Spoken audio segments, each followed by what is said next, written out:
झोपडीच्या दारापाशी बाप आणि लेक एका विझत झालेल्या आगीजवळ गप्प बसले होते. आत लेकाची बायको भुदिया बाळंतपणाच्या वेदनेने व्याकुळ झाली होती. तिच्या तोंडातून असे वेदनेचे आवाज येत होते की ते ऐकून कोणाचेही काळीज थरथरेल. थंडीची रात्र होती. सगळीकडे शांतता होती आणि पूर्ण गावात अंधार पसरला होता. घिसू म्हणाला, मला वाटतं ती वाचणार नाही. पूर्ण दिवस झालाय, जरा जाऊन बघ तरी. माधव चिडून म्हणाला, तिला मरायचं असेल तर ती लवकर का मरत नाही? मी जाऊन काय करू? घिसू म्हणाला, तू किती निष्ठुर आहेस रे. वर्षभर तिच्यासोबत राहिलास आणि आता अशा गोष्टी करतोस. माधवने उत्तर दिले, मला तिची ती तळमळणे आणि वेदनेने हातपाय मारणे बघवत नाही. हे दोघे खूप गरीब होते आणि पूर्ण गावात आळशीपणासाठी प्रसिद्ध होते. घिसूने एक दिवस काम केले की तो 3 दिवस आराम करायचा. माधव इतका आळशी होता की अर्धा तास काम केले की तासभर चिलीम ओढत बसायचा. म्हणूनच त्यांना कोणी कामावर ठेवत नव्हते. घरात थोडे जरी धान्य असले तर ते काम करायचे टाळायचे. जेव्हा कित्येक दिवस उपाशी राहायचे तेव्हा घिसू लाकडं कापून आणायचा आणि माधव ते विकून यायचा. जोपर्यंत खिशात पैसे असायचे तोपर्यंत ते रिकामे फिरायचे. गावात कामाची कमी नव्हती, पण या दोघांना लोक तेव्हाच बोलायचे जेव्हा दुसरा कोणी मिळायचा नाही. त्यांचे आयुष्य खूप गरिबीत चालले होते. घरात मातीच्या 2-4 भांड्यांशिवाय काहीच नव्हते. फाटलेल्या कपड्यांमध्ये जसे तसे आपले शरीर झाकायचे आणि जगायची कोणती काळजी नव्हती. त्यांच्यावर खूप कर्ज होते. लोक त्यांना बोलत असत, पण त्यांना काहीच फरक पडत नव्हता. लोक परत मिळणार नाहीत हे ठाऊक असून त्यांना थोडे पैसे द्यायचे. ते दुसऱ्याच्या शेतातून मटार आणि बटाटे चोरून आणायचे आणि भाजून खायचे. घिसूने आपले 60 वर्षाचे आयुष्य असेच घालवले होते आणि माधवही आपल्या बापाच्या पावलावर पाऊल ठेवून चालत होता. त्यावेळीही दोघे आगीजवळ बसून चोरलेले बटाटे भाजत होते. घिसूची बायको खूप वर्षांपूर्वीच वारली होती. माधवचे लग्न मागच्या वर्षीच झाले होते. त्या स्त्रीच्या येण्याने घरात खाण्यापिण्याची सोय झाली होती. ती या दोघांची पोट भरायची आणि आल्यानंतर हे दोघे आणखीच आळशी झाले होते.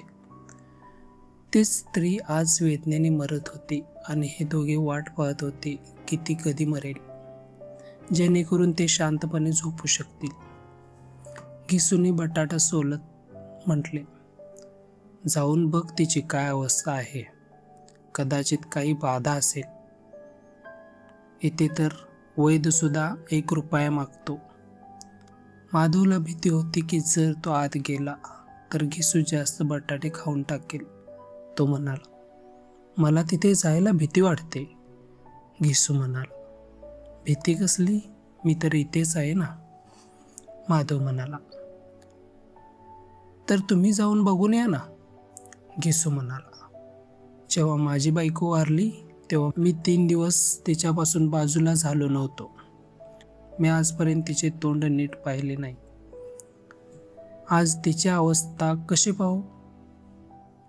तिला स्वतःचे भानही नसेल. मला बघेल तर ती कदाचित ती मोकळेपणाने वेदनाही व्यक्त करू शकणार नाही. माधव म्हणाला, मी विचार करतोय, जर मूल झाले तर काय होईल? घरात तेल गूळ असे काहीच नाही. घिसू म्हणाला, सगळीच सोय होईल. देवाची इच्छा असेल तर जे लोक आज 1 पैसा देत नाहीत उद्या ते स्वतःहून बोलवून रुपये देतील. मला 9 मुलं झाली. घरात कधी काहीच नव्हते, पण देवाने कसं ना कसं काम भागवलं. त्या काळात समाजात कष्ट करणाऱ्यांची अवस्था फार काही चांगली नव्हती.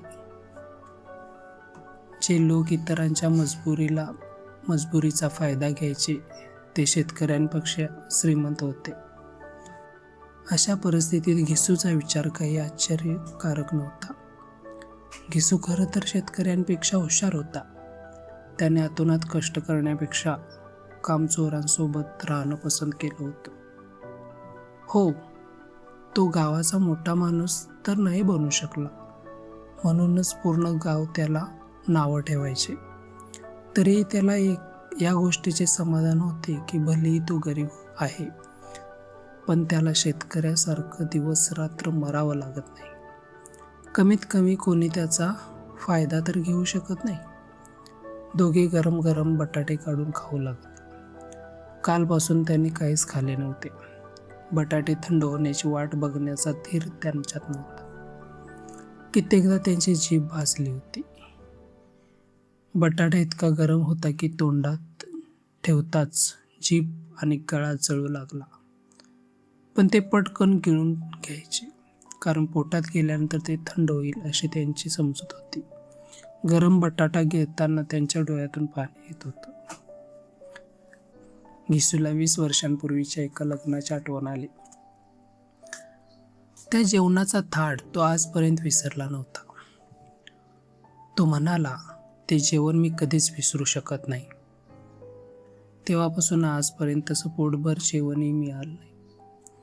मुलीकडच्यांनी सगळ्यांना पोटभर पुऱ्या खायला घातल्या होत्या. अस्सल तुपातल्या पुऱ्या, चटणी, रायता, 3 प्रकारच्या भाज्या, दही आणि मिठाई. काही चव होती ती. कोणी थांबवणारं नव्हतं. जे पाहिजे ते मागा आणि जितकं पाहिजे तितकं खा. लोकांनी इतकं खाल्लं की पाणी प्यायलाही जागा उरली नाही. पण वाढणारे तर गरम गरम कचोऱ्या पानात टाकतच होते.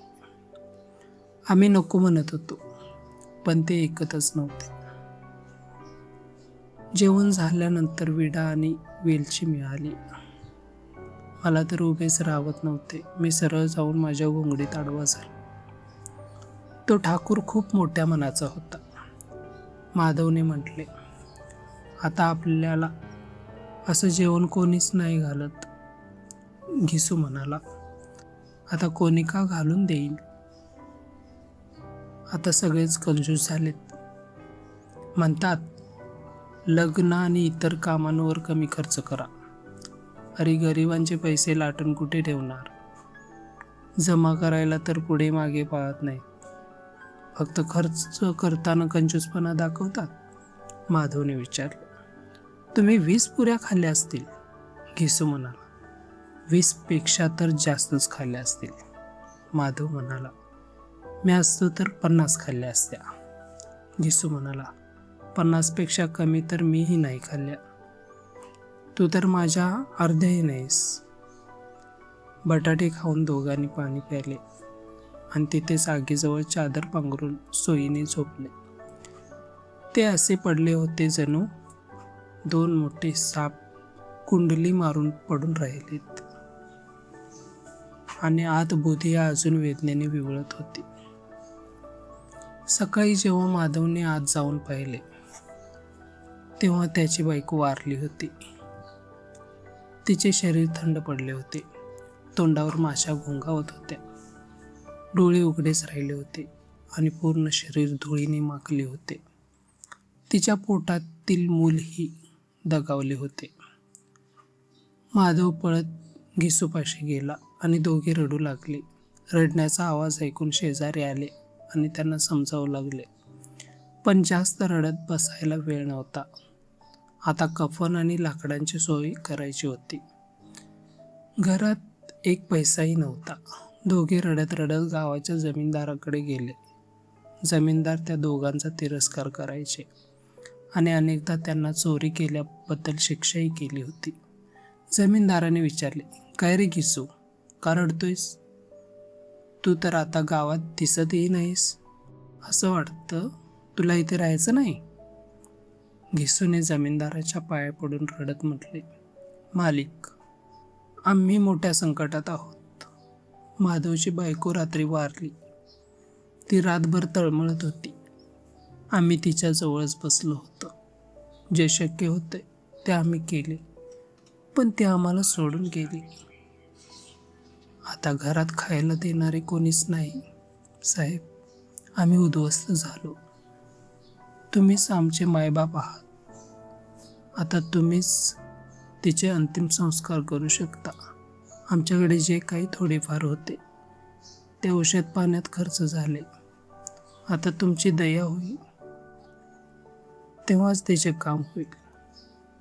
जमीनदार साहेब चांगले माणूस होते, पण ते घिसूला ओळखत होते. तो किती आळशी आहे हे त्यांना ठाऊक होते. त्यांना वाटले की आता हाकलून द्यावे, पण कोणाच्या मृत्यूवर रागावणे योग्य नव्हते. त्यांनी नाखुशीने 2 रुपये त्यांच्याकडे फेकून दिले आणि घिसूशी जास्त काही बोलणे टाळले. जेव्हा मोठ्या जमीनदाराने 2 रुपये दिले तेव्हा गावातील इतर लोकांनीही पैसे द्यायला सुरुवात केली. घिसू गावात सांगू लागला की जमीनदार साहेबांनी मदत केली आहे. एका तासात त्याच्याकडे 5 रुपये जमा झाले. कुठून लाकूड मिळाले तर कुठून धान्य मिळाले. दुपारच्या वेळी घिसू आणि माधव बाजारात कफन खरेदी करायला निघाले. गावातील लोक अंतिम संस्काराची तयारी करायला लागले. बाजारात पोहोचून घिसू म्हणाला, लाकूड तर मिळाले काय रे माधव? माधव म्हणाला, हो, लाकूड भरपूर आहे. आता फक्त कफन पाहिजे. घिसू म्हणाला, चल एखादं साधं कफन घेऊया. माधवने होकार दिला. हो, आणखी काय? प्रयत्न येईपर्यंत रात्र होईल. अंधारात कफन कोण बघत असतं? घिसू म्हणाला, केवढी विचित्र प्रथा आहे ना. जिवंतपणी ज्याला शरीर झाकायला जुना कपडाही मिळाला नाही त्याला मरताना नवीन कफन पाहिजे. माधव म्हणाला, कफन तर प्रेतासोबत जळून जातं ना. घिसूने सुस्कारा सोडला. हेच 5 रुपये आधी मिळाले असते तर कदाचित तिचे औषधोपचार झाले असते. दोघांच्या मनात एकच विचार चालला होता. ते बाजारात इकडे तिकडे फिरत राहिले. संध्याकाळ झाली. मग ते एका दारूच्या दुकानासमोर जाऊन थांबले. जणू त्यांचे पाय आपोआपच तिथे गेले होते.